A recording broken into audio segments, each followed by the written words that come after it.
it seems to me that if musical literacy isn't dead as such, it's not in great health. And I wanted to start by considering some of the possible reasons why that might be.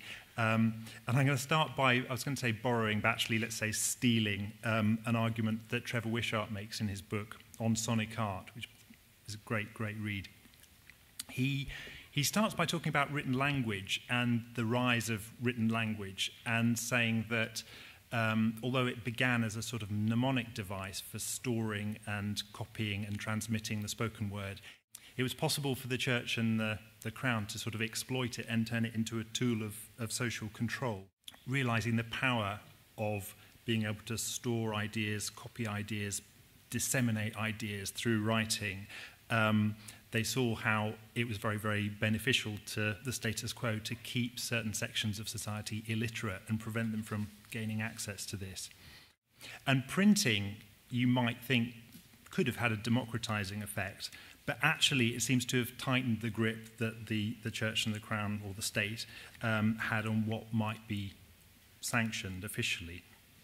And even as recently as 20 years ago, you think pre-email, pre-Facebook and so on, the printed word still had a kind of totemic quality. I mean, so writing and printing confers an idea of authority and legitimacy. Now, it might sound like I'm talking about ancient history, but actually this is a very current situation, I think. Whatever their rhetoric, it's pretty clear that certain sections of our ruling elite in this country have never really wanted all children to have access to a first-class education. After all, what might they get up to if they became too articulate? We can't have that. So how does music fit into all of this? Well, it's easy to see how music, which is a time-based art form, it's elusive, it's seductive, it's emotionally very, very persuasive.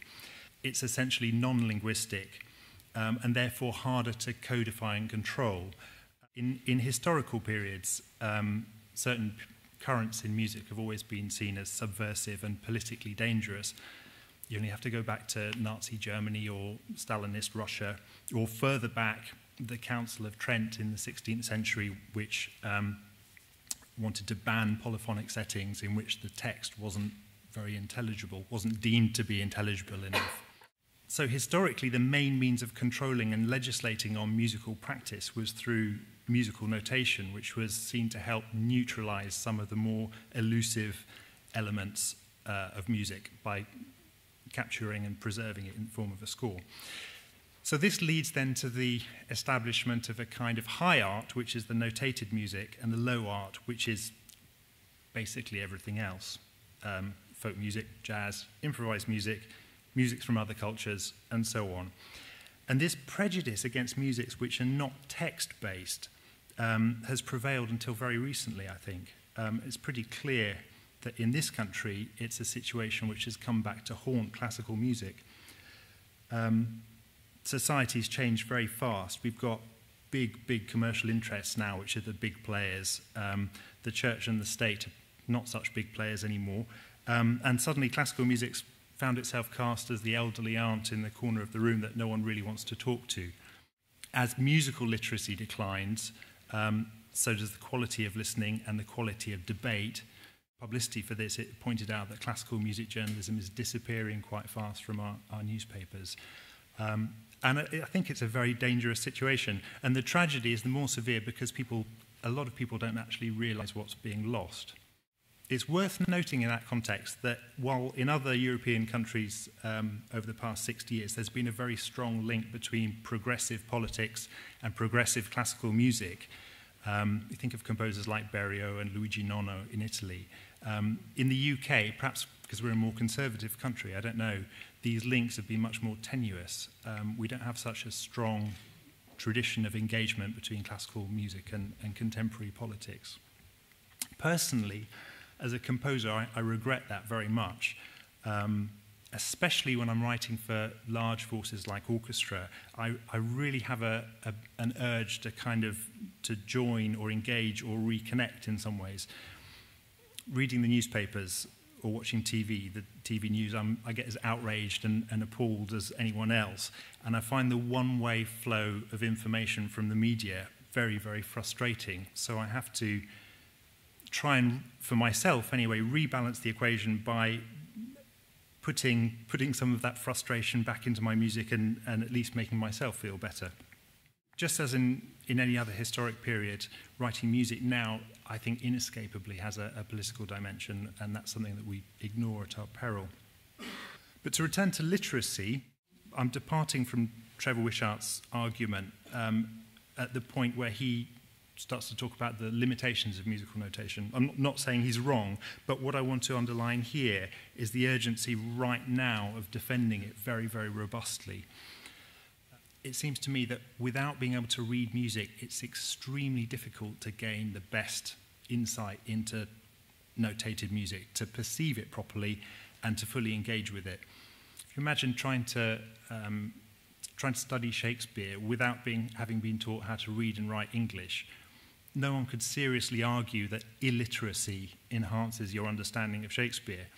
And I think exactly the same relationship applies between music and musical notation. Notation is a tool that enables us to hear inside the work, to perceive its internal relationships and understand what the piece is telling us. It's a kind of fundamental building block of a lot of music. It's grammar and the nuts and bolts that hold together the architectural structures. And I should say also that these observations don't just apply to Western classical music. I used to play a lot of gamelan, Javanese gamelan, which has its own notation system. And I was always struck by how often audience members would say after a concert something like, "Oh, it was lovely, I just sat back and let it wash over me," which is very nice.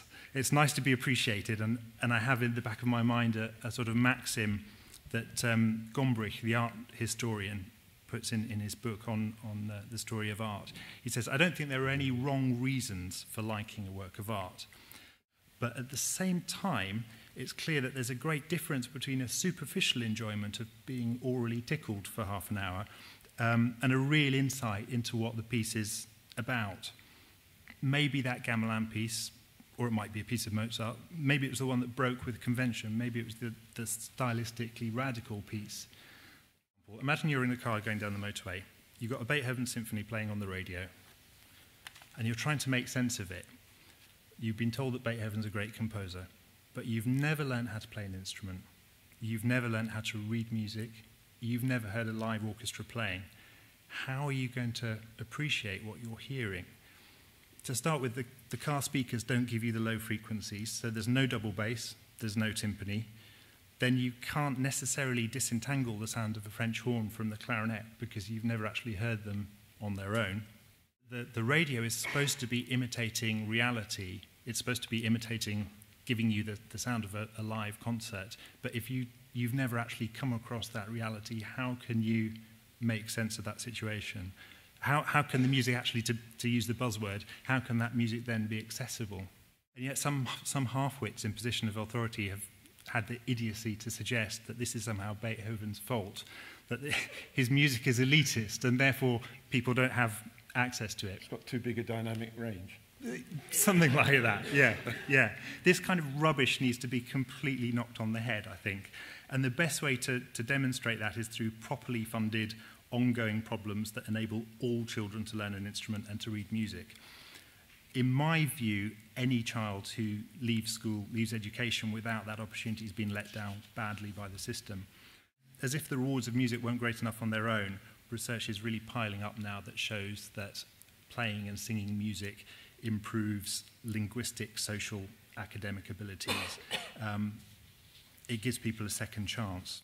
Just yesterday I was talking to someone a peripatetic teacher. She said, it's funny that very often when they're sitting at the instrument, it's the kids that the teacher has said, well, this one's not very bright, or this one's really, really troublesome, watch out for that. And they're the ones that fly when they have the opportunity to play an instrument. But maybe because it's a non-linguistic means of expression, and maybe because they're taken out of the social context in which they're being troublesome or not very bright or whatever it is.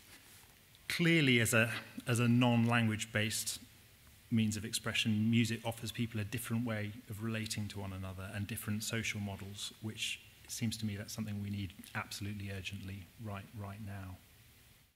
So you're saying there's something you want to defend, and I hear you defending notation and writing and text. Are there other things you're defending, like a certain kind of musical language or a certain kind of musical culture? Yeah, I think they're bound up together. I mean, the thing that literacy gives you, if you're in the 1880s or something like that, you know that Brahms's new symphony is being played. If you can read music and get to grips with it in the piano duet version, then there is a dialogue between the composer and the public, and then people know what they're dealing with. But you're also saying every young person should know classical harmony and the function of the classical orchestra and so on. I don't think it would do any harm. What I meant was that the basic building blocks of being able to put sound together, being able to put notation together, and using that to do whatever one might want to do with it. It's like Meccano, musical notation. It's very, very adaptable. You can do anything with it. And it's a tool which is not being given to children enough. Yeah.